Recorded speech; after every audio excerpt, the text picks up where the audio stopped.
इसार की अजीब हिकायत। अस्सलाम वालेकुम नाजरीन, आप देख रहे हैं इस्लामिक स्टोरी 2.5।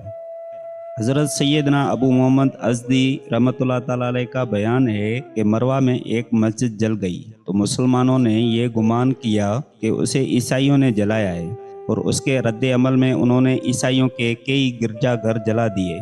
बादशाह ने गिरजाघर जलाने वाले कई मुसलमानों को गिरफ्तार कर लिया और पर्चियां लिखीं जिनमें से किसी पर हाथ काटने, किसी पर कोड़े लगाने और किसी पर कत्ल करने की सज़ा तहरीर थी।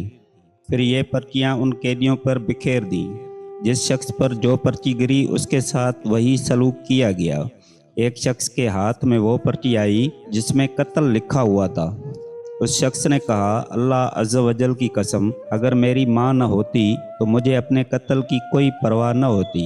उस शख्स के बराबर में मौजूद एक नौजवान ने कहा, मेरी पर्ची में कोड़ों की सज़ा दर्ज है और मेरी माँ जिंदा नहीं है।